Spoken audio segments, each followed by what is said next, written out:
Decir que una persona es un tesoro escondido no parece que tenga mucho sentido.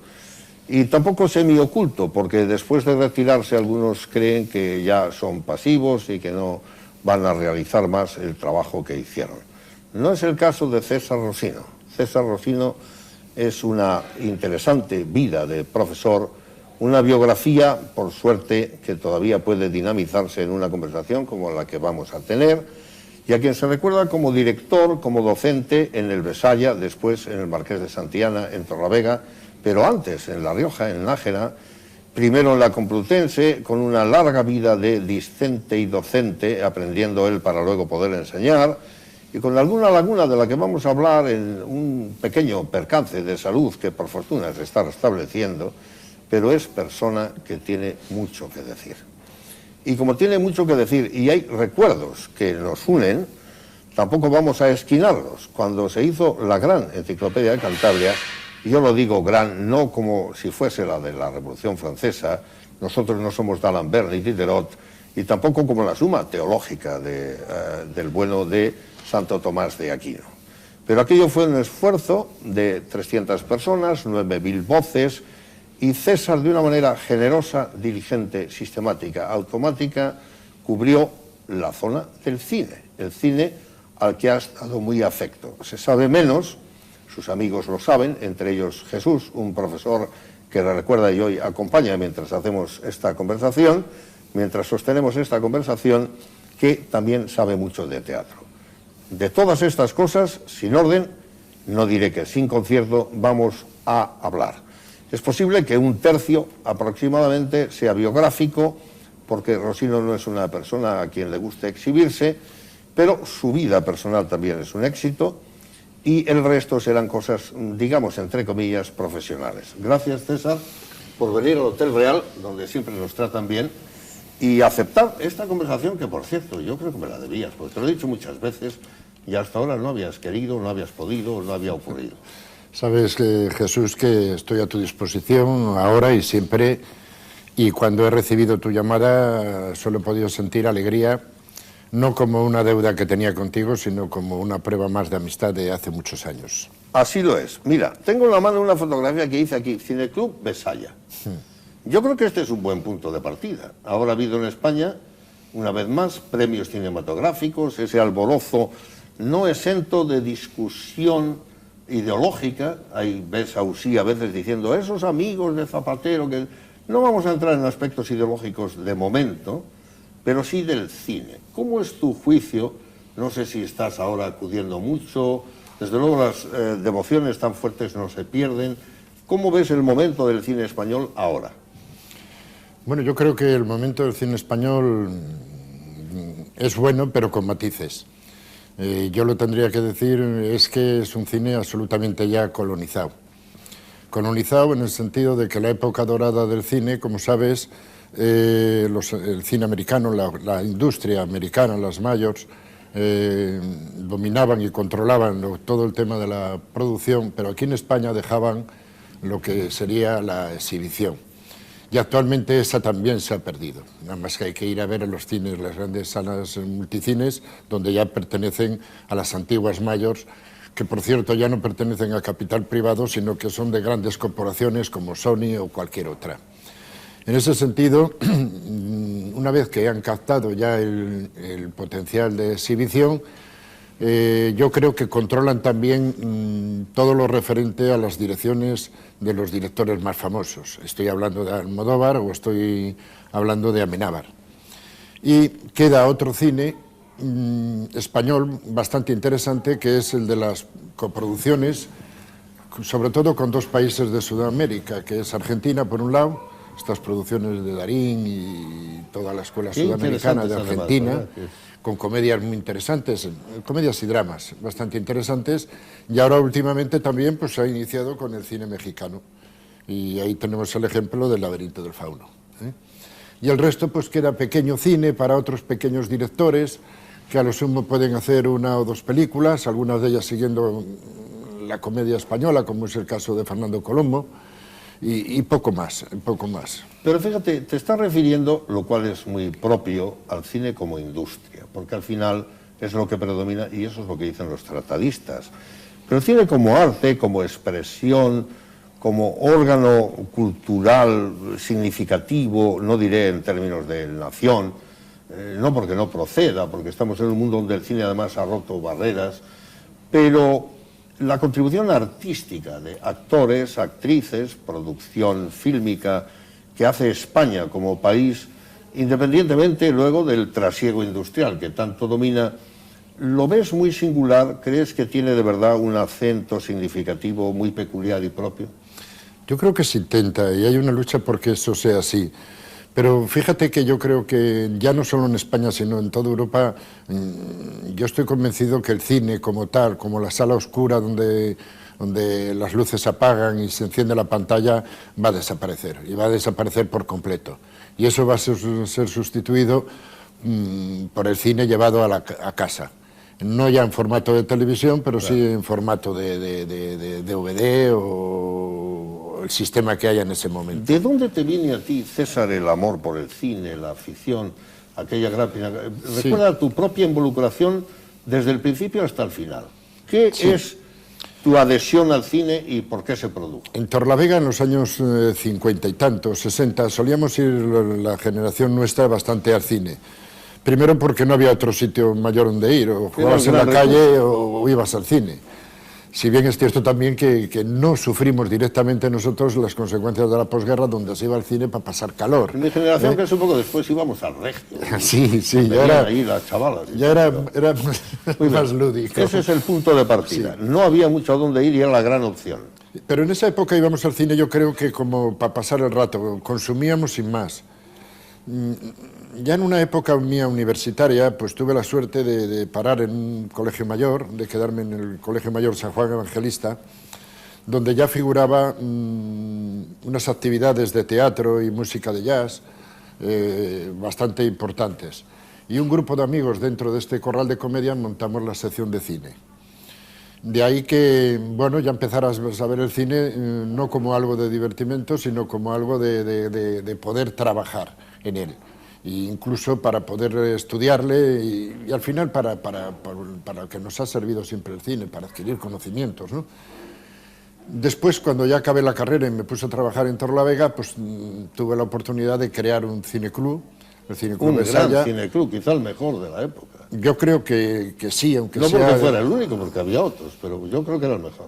Hombre, yo creo que estar 12 años a unas proyecciones de, si mal no recuerdo, 25 proyecciones anuales, con una media de 350 espectadores en un centro alejado del centro de Torlavega, es un éxito. Es una contribución histórica. Es más, yo como curiosidad algunas veces tengo la programación de aquellos años y hoy con lo que me da de poso, el tiempo y demás, miro a ver qué películas quitaría y de las 300 o 400 películas que se proyectaron no quitaría ni 10, ¿eh? Luego, yo creo que fue una programación acertada y sí, yo estoy orgulloso. ¿Podrías a grandes rasgos sintetizar los grupos, por ejemplo, 3 grandes conjuntos de películas que se exhibieron allí? Bueno, aquello era... Primero, había la dificultad de que no podías conseguir, por cuestiones económicas y de rango, no podías conseguir todas las películas que quisieras, ¿eh?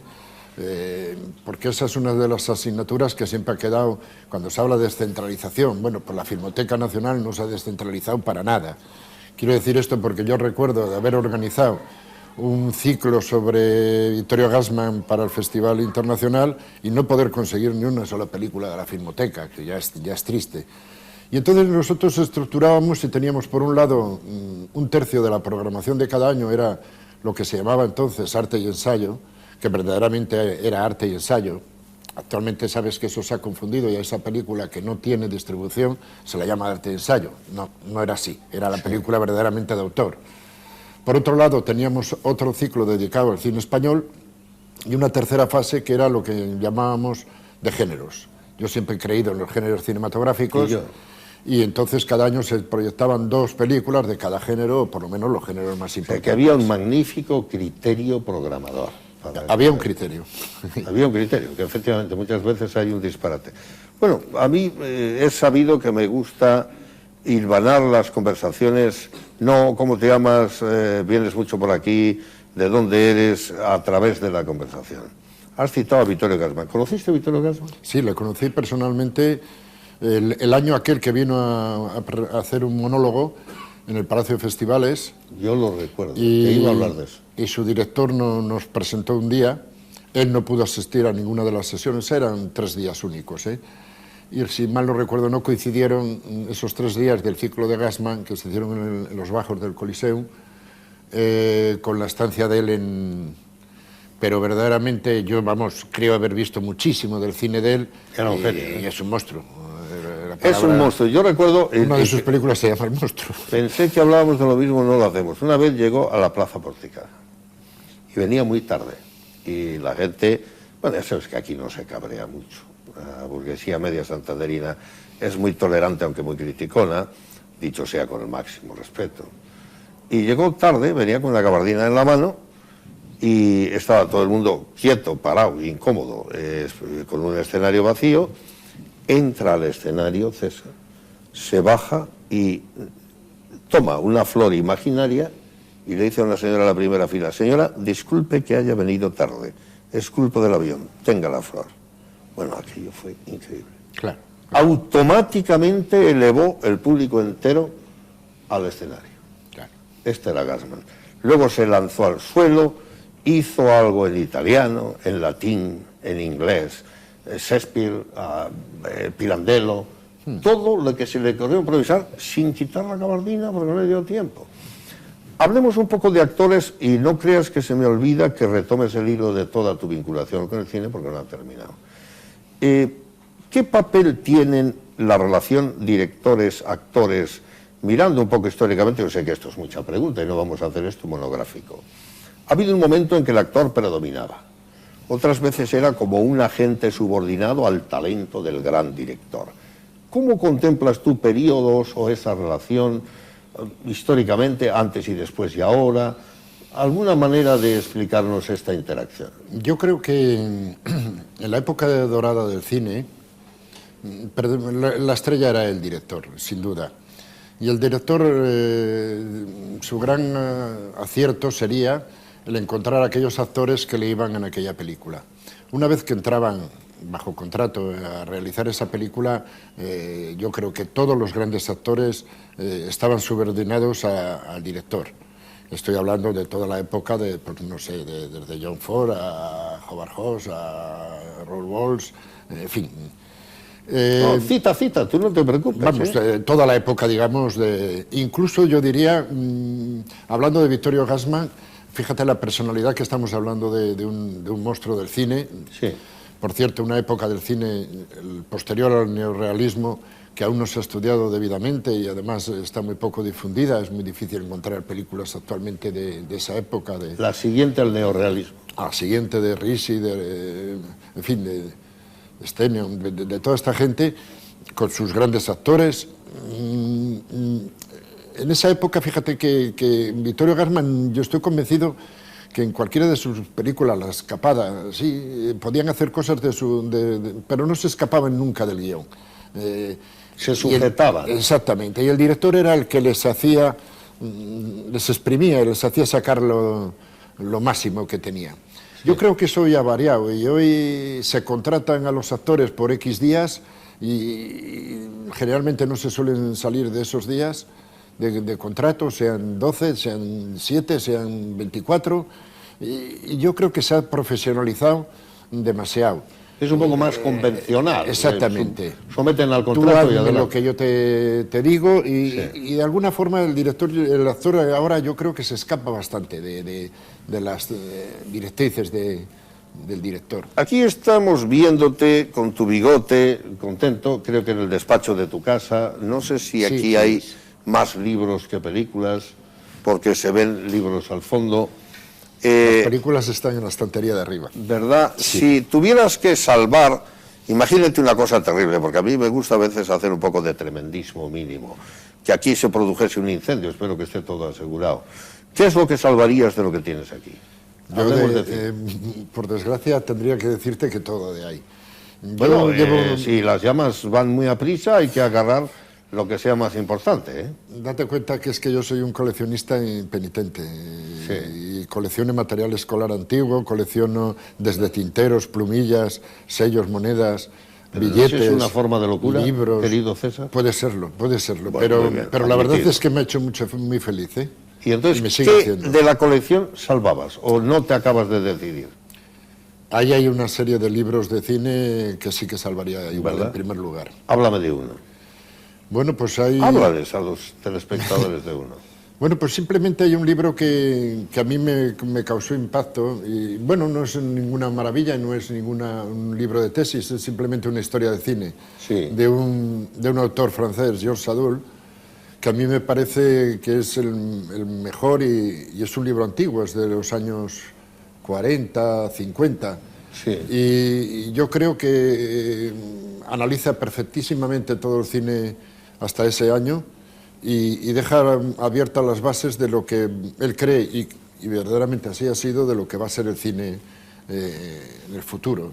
Y acierta. César, ¿qué le ha producido el cine al mundo? ¿Qué le ha dado? ¿En qué es distinto ese arte de las demás? Hombre, yo creo que primero ha tenido una difusión, o gracias a la difusión que ha tenido, le hace ser diferente, no digo ni mejor o peor, al teatro, por ejemplo, o a otras artes escénicas, como puede ser el ballet o la música. Es decir, España llegó a tener 5.000 salas de cine. No era posible echar 5.000 representaciones de teatro, eso es evidente. Claro. Entonces la difusión ha sido enorme. El cine, como es lógico, ha estado sujeto también a muchas ideologías. Ha sido transmisión de ideologías dominantes, sí, de las no dominantes. Y sobre todo también hay muchos tipos de cine, no olvidemos el cine documental, etcétera.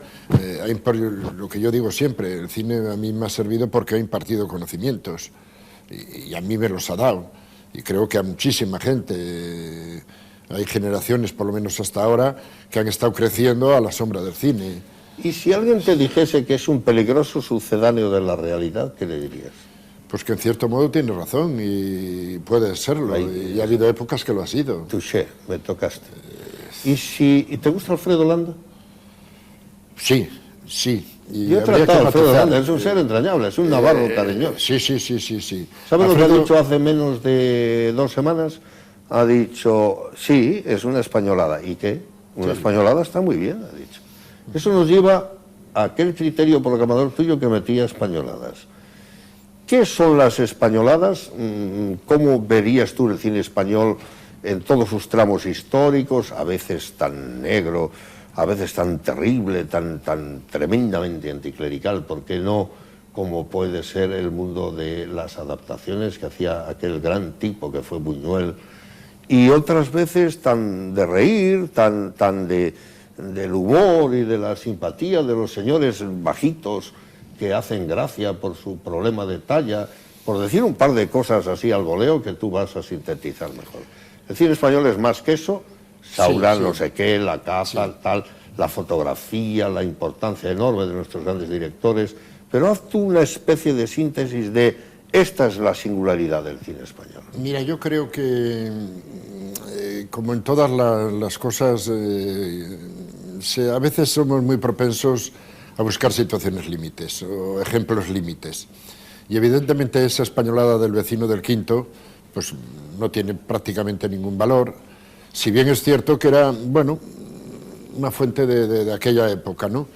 Ni tampoco me parece bien, y de hecho voy a decir algo que tendría que meditarlo un poco más, pero dicho así muy deprisa... No, échalo aquí todo fuera, esto no es una conferencia. A mí, por ejemplo, Buñuel no me gusta.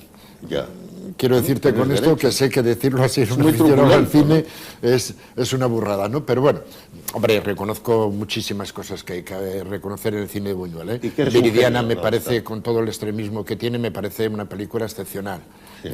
Pero bueno, quiero decirte que esos extremos están ahí, pero mientras tanto ha habido en el cine español un cine que incluso es digno. El cine de Cifesa es un cine digno. Yeah. Aunque fuera Agustina de Aragón o El Santuario no se rinde. Ay, ¿por qué no? Quiero decir que están viviendo un poco en la época... No va a ser Juana de Arco solo. date cuenta que en España el neorrealismo, por ciertas circunstancias, no pudo entrar con todas sus consecuencias. Ya. Pero aparte de eso, hay otra serie de películas de cine. Mira, ponemos un ejemplo. Bienvenido Mr. Marshall. Sí. Eso es una obra de arte. Sí. El Pisito, El Verdugo. Sí. Son películas... Oye, qué poco te cuesta pensar eso. No, es que están ahí, ¿no? Y en cine moderno, no sé, desde El Bosque del Lobo de Pedro Lea, sin llegar tampoco al cine de Saura, que tiene su gran mérito, ¿eh? Sí. La Salvaje del Poeta Sargil, el cine de Fernando Fernán Gómez, hay un gran cine.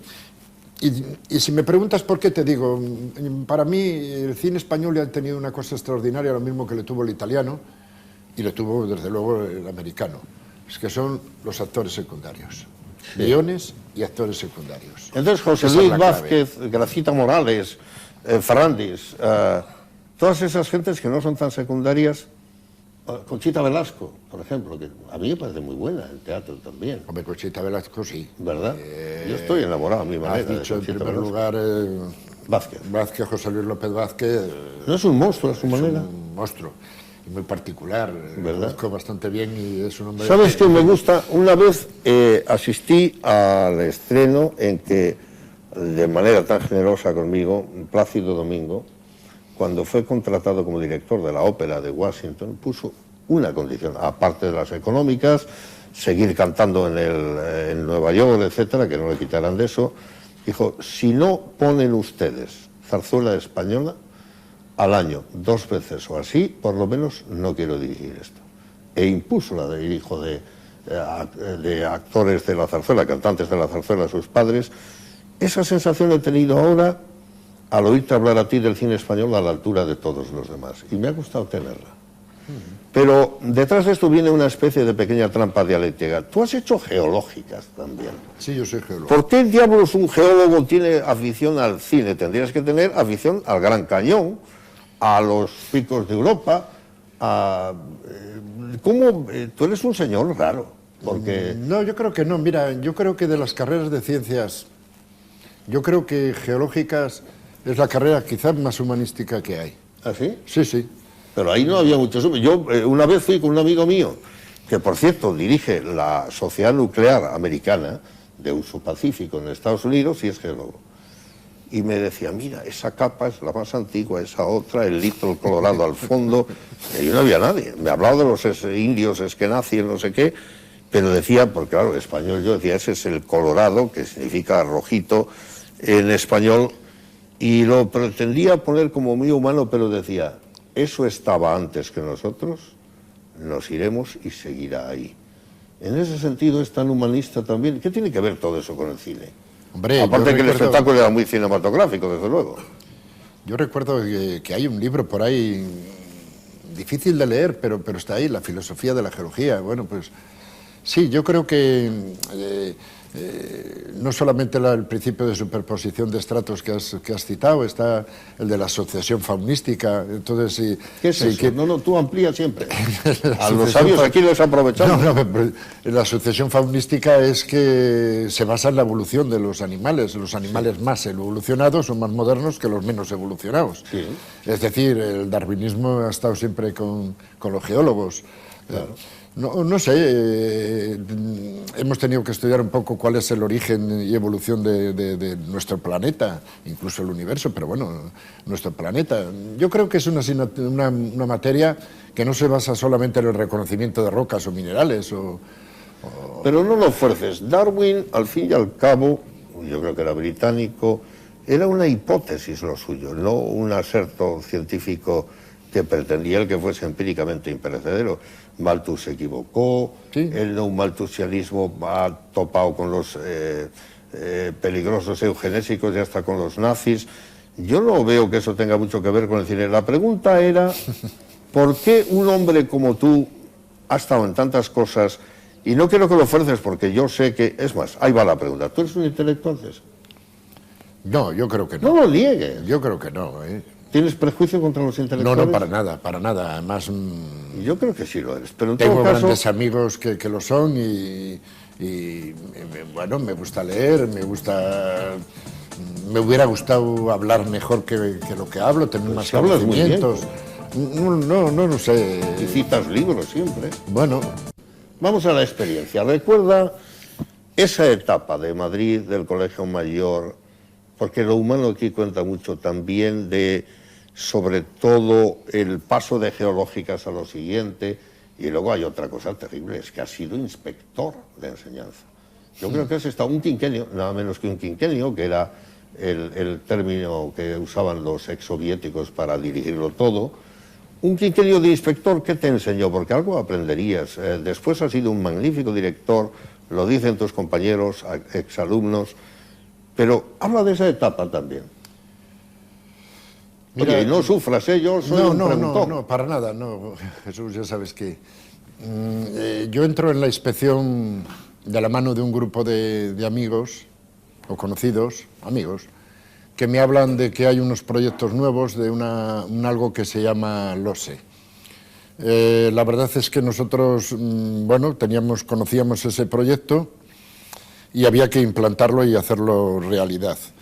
En el momento que yo entro en la inspección, hay unas luchas tribales dentro de ella y verdaderamente los más jóvenes, pues casi sufrimos las consecuencias de esas luchas, lo cual hace que todo ese trabajo se empiece a poner o a hacer bastante incómodo.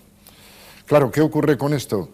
Pues que verdaderamente todos aquellos proyectos que nosotros pensábamos para llevar a cabo esa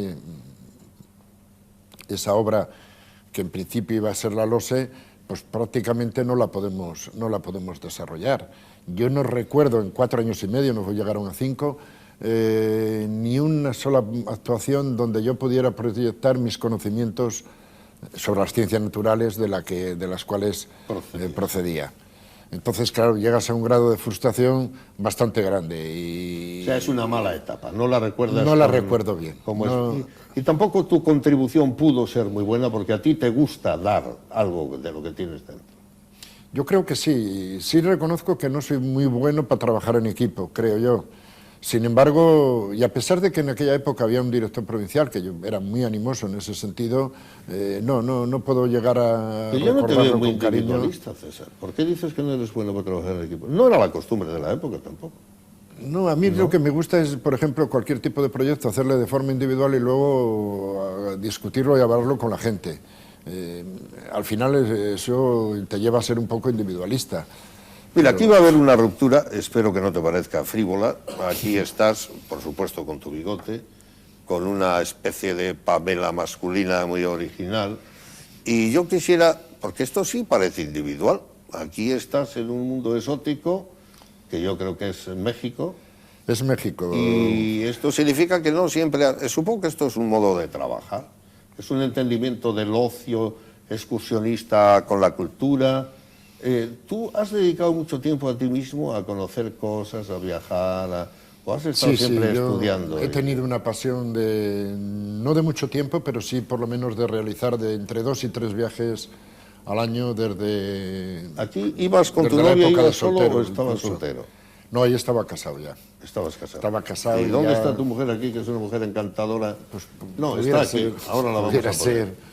Pues dinos, ¿en qué difiere tu vida de soltero y de casado? No, yo difiere en todo. No lo cuentes todo, porque... Difiere en todo porque yo tuve la suerte de encontrar una gran mujer y que... ¿La sigues teniendo? Sí, la sigo teniendo. Y que el nombre completo, habla de tu mujer, sí, bien nombre, aunque lo oiga todo el mundo, que lo merece. Es una riojana, de origen de riojano, aunque yo la conocí en Torlavega, Alicia Entrena. A pesar de que tú estuviste en La Rioja destinado. Estuve destinado y en su pueblo. Incluso yo pensé... ¿Y cuando aquello no la conocías? No, no, ya estaba casado, sí la conocía. Ah. Pero ella proviene de una familia de vinateros. Sí. Los Entrenas siguen teniendo vinos y... Siendo de La Rioja es lo más noble. Y venían por acá y bueno, y ahí hubo un fichaje... En el vino está la verdad. Sí. ¿Cómo fue tu etapa de Nájera? ¿Cómo se llama tu mujer? No, en Nájera solo estuve 1 año como consecuencia de que saqué la cátedra de Ciencias Naturales y tuve que optar. Se habían agotado las plazas en Cantabria y lo más cercano, y ya que teníamos un piso allí, Pues era Nájera y estuve allí. Fue ¿Es un bonito año Nájera? extraordinario. Yo no conozco Sí, Nájera. sí, sí. Yo tenía a mi hermana en Haro y a mi cuñado, que era de Castillo Siete Vías, un hombre encantador que murió. Y también tengo una simpatía y afinidad enorme por La Rioja. Es un pueblo muy entrañable, ¿Verdad? gente un poco bruta, pero de un corazón enorme. Sí. Yo siempre pongo un ejemplo, y es que allí en Nájera tú llegas y conoces a alguien y ya eres amigo, pasas a ser enemigo si haces algo en contra, Como debe ser. aunque a veces en algunos sitios es un poco al revés, tienes que demostrar que eres amigo primero, pero... Ya, ya. Bueno, y bueno, tiene un monumento extraordinario, que es Santa María la Real. Es una zona de confluencia de todas las zonas limítrofes, donde hay zonas vineteras, las zonas de los fabricantes de chorizos, en Baños de Río Tobía. Sí, en Haro huele a vino. Es una cosa Sí, sí, interesantísima. Qué importante es el olor de las cosas. Y qué agradable es un ¿Verdad? buen vino. Entrar a un pueblo y que huela a vino. Yo voy a mostrar aquí, porque yo no sé, pero ¿tú no eres una persona que es consciente de que ha tenido mucho éxito en la vida? Yo estoy contento de mi vida. No, pero la pregunta es otra. ¿Eres muy consciente de tu éxito? En el O hay que sentido, recordártelo. me estás refiriendo al sentido Estoy familiar. mostrando aquí tu familia, Sí, sí, tus sin duda, hijos. sin duda. Pero acabamos de hablar de tu vida profesional, aunque sea un poco de largo. Ahí en esa foto pues está mi hijo el mayor. Tu hijo mayor, que es economista. Es economista. Es un muchacho, y me gustaría decirlo, que tuvo el gran valor. Todos tienen nombre. Tu mujer, tu hijo el mayor, dinos Sí, los nombres. Francisco Javier. Muy bien. ¿Y tu mujer? Tiene Alicia. Alicia. Tiene el gran valor de a los 18 años coger una maleta y marcharse a Dublín a hacer una carrera. Ah, se te ve orgulloso de En como inglés, padre. totalmente, totalmente. De tal forma que al mes... Pero él está en el mundo capitalista, tú no sí. procedes de ahí. Sí, sí, sí. Bien. Trabajó un año en Londres en Lehman Brothers, Sí. 5 años en Merrill Lynch, Ah, yo tengo muy buenos amigos en Berlín. y ahora lleva 4 o 5 años en... Por cierto, no tengo un duro, UBS. que quede claro, porque estamos en la tele. No, no, ni yo tengo dinero para entrar en esos niveles. No, pero tampoco, bien, no. seguimos, tú sigue haciendo el canto. Y luego hay otro que hereda la parte artística tuya, que Sí, es el pequeño. el segundo es, Ese es Bellas Artes. artista, es Claro. de Bellas Artes, Arístides se llama, Sí, hijo del mejor, ¿no? sí, Tiene un mundo interior enorme y actualmente pues se debate entre los cuadros que pinta y la necesidad de pintar paredes. pero además este está en Torlavega, ¿no? Este está en Torlavega. Ya. Y luego está tu hija, no me Y digas que no luego vas a hablar tengo de la ella. pequeña, hizo decoración, siguiendo un poco los ejemplos de su tío, Paco Entrena, Sí, y ahora pues... gran decorador. Paco. Sí, yo creo que sí. Sí. El rey de los colores, Es como yo cierto. digo. Y ahora está haciendo Bellas Artes. Bueno, Y bueno, pues esos son. hemos hablado un poco de la familia, tu etapa geológica, un geólogo que sabe de cine. Hemos pasado de largo por la inspección de la enseñanza, pero hay 12 años en Torlavega en un centro y 15 en otro, son muchos años. Son 27 a 28. sí. Ahora hay que hablar de otras cosas. La experiencia de dirigir centros, de estar cerca de los alumnos, porque también enseñabas. La gente habla de una crisis de valores. Esta es la parte más seria de esta entrevista. A eso algunos lo llaman, por comodidad, hay que darle posmodernidad. En la posmodernidad no hay esencias, se dice que todo es relativista, pero que una de las razones es la multiculturalidad. Y también otra razón que se aduce es cómo el cine, la televisión, el mundo mediático, el mundo de las nuevas interrelaciones, la globalización, todos estos nombres que se dan, que a veces no se explican bien, han cambiado un mundo donde el papel de la familia no es igual. Hace poco yo leía un libro donde se dice que hay 12 tipos de familias. Hablando de la enseñanza, se presentaba la formal, la informal, aquellas que están, digamos, normativamente organizadas con una intencionalidad para la enseñanza, pero cada vez hay más informales. Hay enseñanzas de ejecutivos, enseñanzas para adultos, enseñanzas preescolares. Hay toda una enseñanza social que no está profesionalizada en el sentido de regulada como está aquella a la que tú has pertenecido. ¿Tú crees de verdad que faltan valores o que simplemente se han transformado, como es lógico, mos moris costumbre, las costumbres cambian? Yo creo que ocurren las dos cosas. Desde luego hay valores que se han transformado, que van desde cosas que son importantes, pero bueno, como son, por ejemplo, el mismo lenguaje. Y esto se ha transformado pues, a lo largo del tiempo, sobre todo porque el receptor de esos valores, es decir, el chaval, el niño, lo está recibiendo de medios absolutamente nuevos, muy variables, algunos buenos, otros no tan buenos. Y por otro lado, tenemos que hay ciertos valores que sí que se están perdiendo. No lo sé, venimos observando, y esto verdaderamente no se puede generalizar de ninguna forma, ¿no? Muchas veces lo estábamos hablando en el trabajo. Con Jesús, ¿cómo se olvida Jesús, tu compañero? Jesús Martín Santoyo. Sí. Y lo estábamos hablando como valores, como por ejemplo el decir la verdad o la mentira, es un valor absolutamente perdido. Quiero decir que, insisto, no puedo generalizar. Sí, no tiene ninguna importancia mentir. Yeah. Y bueno, ¿y por qué está hecho eso? Porque cientos de ejemplos que están recibiendo, no lo sé, si programas de televisión, que los hay, sí, algunos buenos, otros funestos y nefastos. Tengo uno metido en la cabeza que me retumba. A mí no me importa que cites. Como es el salir al salir de clase, es algo demoníaco. No, tú despachas. Todos los valores se echan abajo. Evidentemente todos esos personajes, todos tienen su coche, su piso, mucho dinero, pero a la hora de la verdad no.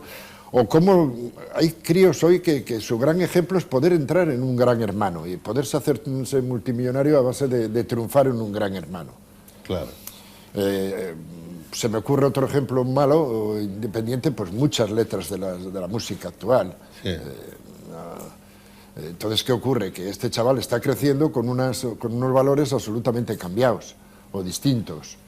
Yo no me atrevería, sí lo hago, pero no me atrevería a decir que aquellos son los malos o aquellos son los buenos y estos son los malos. Una vez más, querido César, vuelves a ser el que eres. Un hombre con sentido del entendimiento, del el progreso bien visto, no necesariamente ilustrado, mínimamente conservador en lo que hay que serlo, y me agrada poder calificarte así, porque, vamos a ver, si uno, lo que se llaman los valores, todo lo que se puede enseñar son tres cosas por hacer una triple división.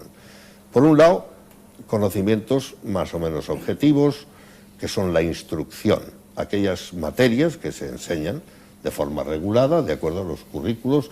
Por cierto, se hablaba del currículum oculto, que es un tema en el que no vamos a detenernos. Otra cosa que se enseña son las procedimentales, habilidades, cómo jugar, cómo hacer tal cosa, cómo el cómo, que es tan americano en los libros, incluso cómo hacer no sé qué. Y luego lo más difícil, que son los valores, las cuestiones actitudinales, aquello para lo que hay una predisposición, que antes empezaba en la familia, seguía en la escuela, y que hoy en cambio está en otros muchos lugares, y casi menos en la familia porque no tiene tiempo, o hay tantos tipos de familias que algunas no ha lugar a que enseñen, y eso era muy informal. Todo esto se ha transformado mucho, no hay duda. A mí me agrada escucharte, pero alguna experiencia final, alguna filosofía después de tantos años tienes que tener de lo que es y lo que debe ser. Habla de eso, porque luego nos van a criticar, dicen, tú no preguntas, debates mucho. Claro, porque así doy pie para que gente como tú, que ha sido un educador, pueda ampliar todo lo que quiera. ¿Qué es y qué debe ser y cómo hay que relacionar estas dos cosas? Mira, esto se puede ver bajo dos puntos de vista, ¿no? Como siempre, el optimista y el pesimista. Yo voy a ponerme en el medio y quiero ser un poco realista. Y es que la primera parte de los conocimientos, yo los últimos años de mi carrera no trabajaba, no preparaba las clases para hacerlas mejores y tal, sino a ver aquellas partes del currículo podía quitar. Esto me parece demoledor. Quizá a lo mejor muchas de las cosas que yo antes explicaba en clase no sean importantes hoy, evidentemente, pero no lo sé. Estamos hablando de que contenidos cada vez mínimos. Por otro lado, es curioso cuando en la enseñanza hemos mejorado en algo que son los medios. Actualmente nadie puede decir que esté dedicado a la enseñanza, que es que no se enseña por falta de medios. No, hay muchos Eso no recursos. es cierto. Hay recursos, todos los que quieras. Que antes no había. Que antes no había. Las ratios han cambiado de 40 por clase, alumnos por clase, a 10, 12, 15. Son cifras que ya se pueden trabajar bien. Y por otro lado, yo observo una cosa que es que esto quizás sea debido pues, al propio impulso, no ya de la familia, sino de la sociedad. La familia tiene importancia. Hoy queremos a la mujer trabajadora, es evidente, bien. ¿Qué ocurre? El chaval sale a las 2:30 de clase, va a su casa, come y a las 3 está libre. Tiene que dejar la PlayStation, la televisión, el teléfono, el móvil, el DVD, los amigos y tal, dejarlo a un lado y ponerse a hacer integrales. Es muy complicado esto. Esto es muy complicado. Y esta parte de la sociedad no la está defendiendo. ¿Cómo se defiende esto? Pues montando una serie de cosas que yo, de forma frívola, pero en plan de buena fe, he llamado tenderetes. Esas enseñanzas no curriculares Claro. que no sé yo exactamente a dónde lleva, porque si verdaderamente queríamos hacer una enseñanza ocupacional, pues bueno, pues antes estaban antiguamente los aprendices o posteriormente artes y oficios. Y no hay nada más que descubrir. Sí. Entonces, claro, ¿qué ocurre? Pues que el chaval, cuando tiene más medios, por otro lado, tiene más libertades y ¿cómo diría yo?, más tentaciones. Entonces, claro, dejar todos esos divertimentos que puede tener en casa o en la cercanía para ponerse a hacer algo que le es duro, como es, he dicho, unas matemáticas, como puedo decir, Sí. la clasificación de nócolos de las rocas endógenas, ¿no? Claro. Claro, el chico ahora mismo está bastante desamparado y es evidente que en muchos casos pues, se está dejando llevar por la parte más cómoda. Y la más cómoda es, bueno, mañana será otro día, ya veremos a ver cómo cambia el temporal.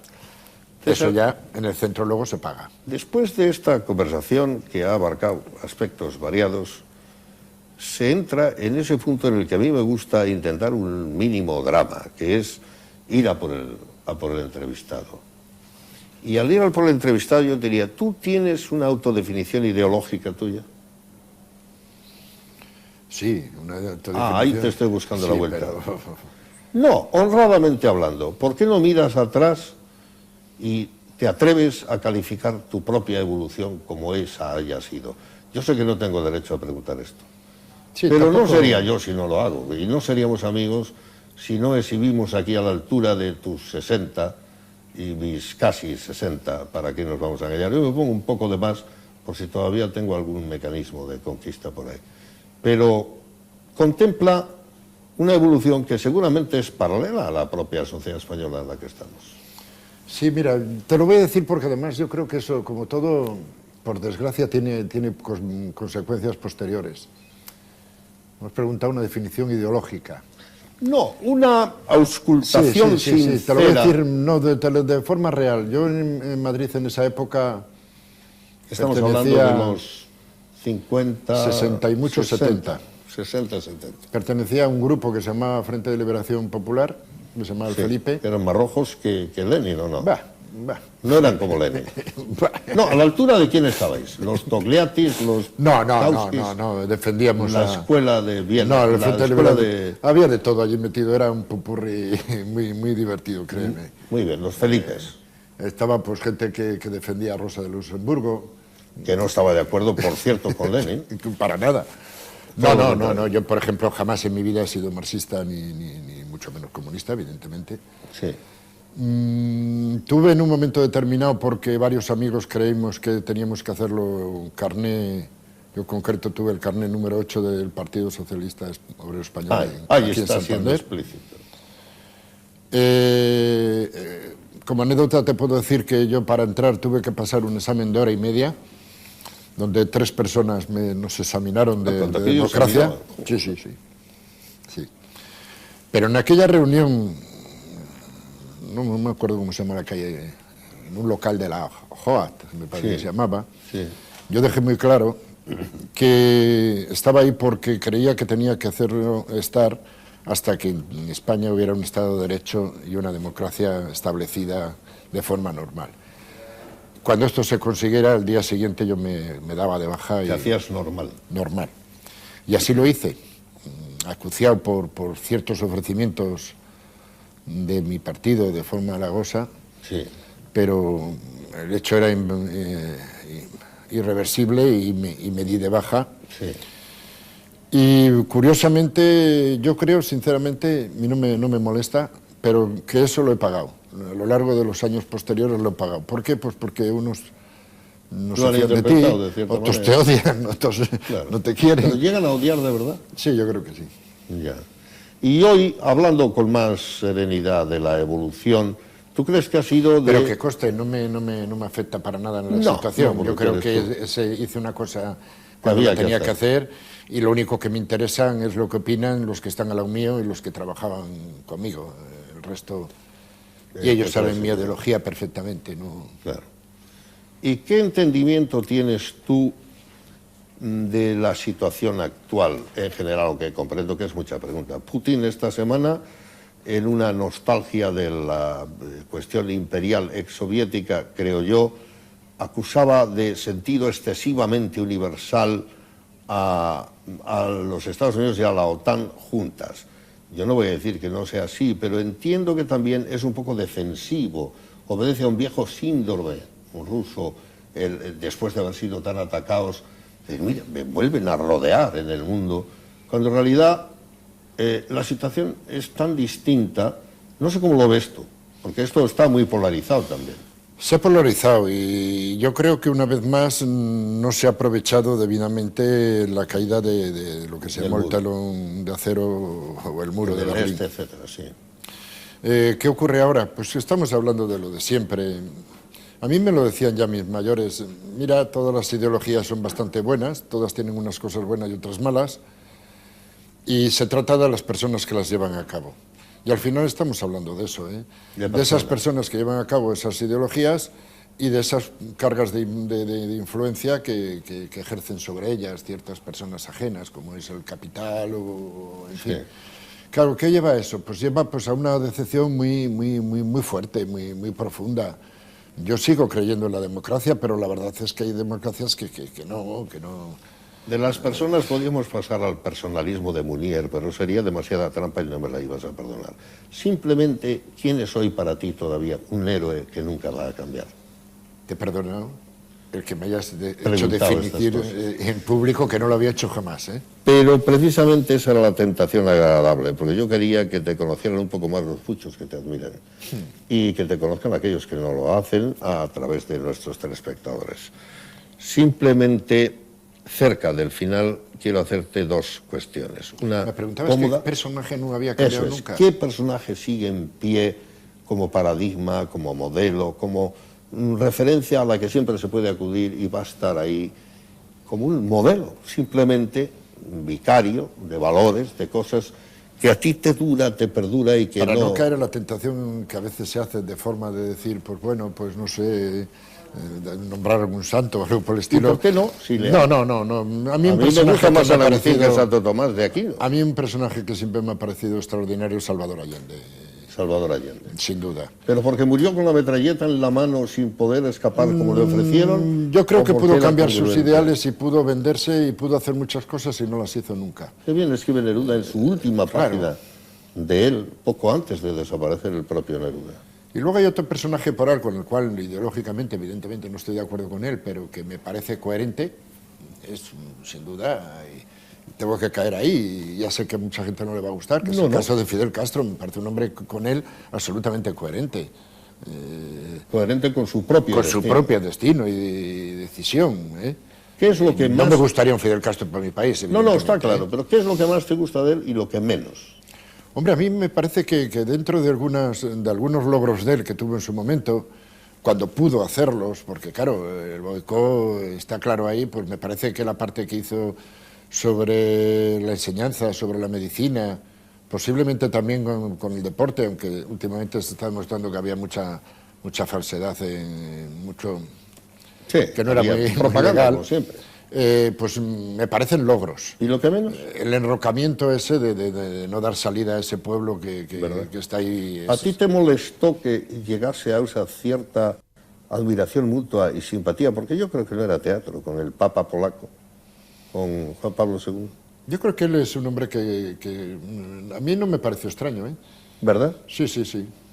Creo que este es un buen punto. Querido César, la última pregunta, después de toda mi gratitud por tu franqueza, es, ¿y por tu amistad?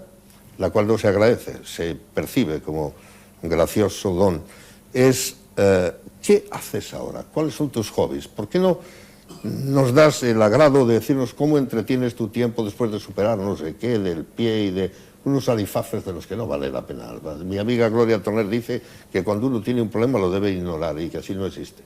Comprendo que es mucho valor, pero ¿en qué entretienes tu tiempo agradablemente ahora? Pues hombre, yo creo que en un buen estado mental y bueno, y físico que no estaba mal, yo me opté por jubilarme a los 60 años, en una oportunidad que me dieron y me pareció interesante porque empezaba a pensar que eran los mejores años que me quedaban para disfrutar, ¿no? de la corta vida ya que puede quedarnos. Pero entonces, ¿qué ocurre? Que bueno, ese problema físico que me lleva a no andar mucho, pues me limita a bastantes cosas y entonces lo que hago, pues desempolvo mis colecciones, las estoy aumentando, estoy haciendo un trabajo bastante interesante sobre conchas de moluscos, escribo bastante sobre cosas de cine que las guardo. Ah, no, eso hay que publicarlo o darlo a conocer, ¿eh? Y bueno, pues preparo viajes, que a veces muchos de ellos me los invento. ¿Qué puedo yo ver de Londres en 4 días? Tengo trayectos hechos pues la Tate Gallery de nuevo y Madame ya, Tussauds. pero un señor que baja de Ribamontán del Monte o sube, ahí va a Londres, percibe mejor no que saben qué autobús ni qué línea de metro No tiene importa, que se coger pone para ir a... se la Oxford pongo toda, Street y entiende más que coges nadie. el metro, hay la línea azul y te vas Yo iba a a no sé dónde. Bayswater hace muchos años. Este es, queridos amigos, César Rosino. No pudo evitar decir la verdad. No le hemos entrampado. Él esperaba alguna pregunta de estas, hizo sus autodefiniciones ideológicas con serenidad. 12 años, Besaya, Garcilaso de la Vega, cualquier nombre de Torlavega entra en la entraña de sus sentimientos, de su sensibilidad. Triunfante con la familia, consciente de que lo es, con sus hijos, con su mujer, hoy muy contentos de que haya por fin acudido a esta antigua cita que yo llamo deuda, entre comillas, porque tengo la vieja gratitud de la respuesta inmediata, sin ninguna restricción, sin condenar a nadie, cosa que hacían con él, mejor no mencionamos, trató en la Enciclopedia de Cantabria magníficamente el cine. Apenas se pudieron poner defectos por aquellos que los buscaban, creo que 1 o 2 omisiones y 3 erratas. César Rosino, a veces conocido porque el mundo es así, porque su hermano era un magnífico alcalde de Santillana del Mar, y de quien no hemos hablado porque no era necesario, todo el mundo le conoce también, era la otra cara que reparte entre el amor a la ciencia de uno de sus hijos, el amor al arte del otro de sus hijos, el cariño que ha demostrado a lo largo del tiempo de forma recíproca a su esposa, una lección de valores con respeto desde la izquierda, muy matizada, y a quien no he discutido con una sola discrepancia las claras opiniones a que hoy he querido incitarle y ahora solo queda mostrarle mi gratitud. Gracias. Muchas gracias, Jesús.